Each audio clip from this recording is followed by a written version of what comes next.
Mesdames et messieurs, bonsoir. Voici ce que l'ouragan Irene a laissé sur son passage aujourd'hui le long de la côte est américaine après avoir balayé la Caroline du Nord et la Virginie. Il a fait au moins 9 morts. Près d'1 million de personnes sont privées d'électricité. L'ouragan se dirige vers New York où se trouve notre envoyé spécial Yvan Côté. Mais d'abord, Catherine, en Caroline du Nord où vous êtes, les choses commencent enfin à se calmer un petit peu. Lentement mais sûrement, Pascal. En fait, vous voyez la mer derrière moi, elle est beaucoup plus calme qu'il y a quelques heures. Par contre, il y a encore beaucoup de vent qui tourbillonne, mais plus vers l'intérieur, je vous dirais, moins en bordure de la mer.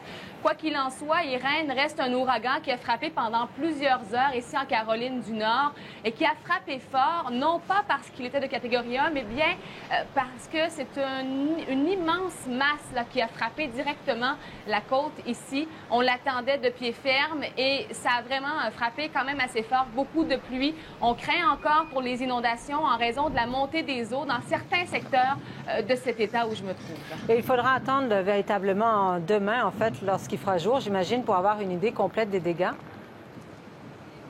Absolument. On sait déjà qu'il y a plus d'1 million de personnes qui sont privées de courant. On sait aussi qu'il y a des routes qui sont devenues impraticables, entre autres l'autoroute 12, une autoroute importante ici en Caroline du Nord. On sait également qu'il y a une douzaine de familles qui sont isolées en raison des inondations. Ça se passe un peu plus au sud d'où je me trouve, environ au centre de la côte de la Caroline du Nord. Par contre, Pascal, on sait que la Croix-Rouge sera prête à intervenir dès que le passage de l'ouragan Irene sera chose du passé, avec des bénévoles, mais aussi avec ce qu'on appelle des camions cuisine pour donner de la nourriture à ceux qui en auraient besoin.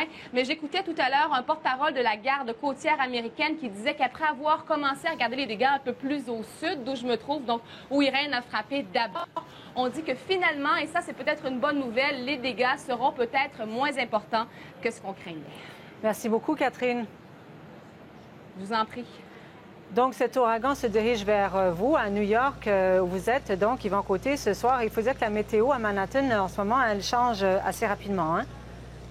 Elle change rapidement, mais la progression est palpable, quoique lente. En fait, pour l'instant, on n'a pas l'impression que cette tempête causera beaucoup de dégâts. La faible pluie s'est changée en averse, mais il n'y a pas de vent qui souffle encore sur New York.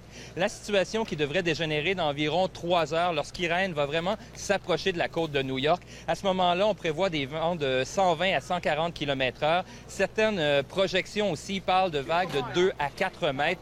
Donc, c'est la raison pour laquelle aujourd'hui, mesure extraordinaire, le maire Bloomberg a décidé de fermer le métro. C'est une première lors d'une tempête. C'est le plus grand métro au monde. On a aussi interdit à tous les avions d'atterrir aux 3 principaux aéroports de New York. Donc, vous vous en doutez, ça a créé beaucoup de congestion. La circulation qui était difficile, mais on prévoit le pire ici. On a demandé à environ 400 000 personnes d'évacuer leurs demeures, ceux qui sont le long des côtes, parce qu'on croit vraiment que cet ouragan pourrait faire de graves dégâts. Donc, on peut écouter certains des résidents que l'on a rencontrés aujourd'hui. A little nervous, worried about the windows in my apartment building, but I live on a low floor, so I'm not too concerned. Peut-être c'est un peu exagéré, mais il faut mieux exagérer que perdre des vies. Et malgré tout, malgré l'exagération, je reste. Bon, il est là un peu là le problème, Yvan, c'est qu'on ne mesure pas vraiment, tout le monde ne mesure pas forcément l'ampleur du danger potentiel que représente cet ouragan.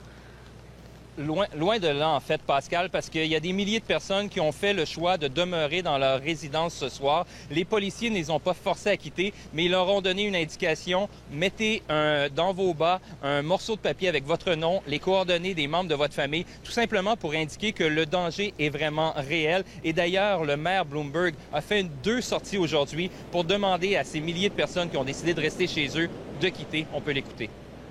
All of the forecasts are basically the same.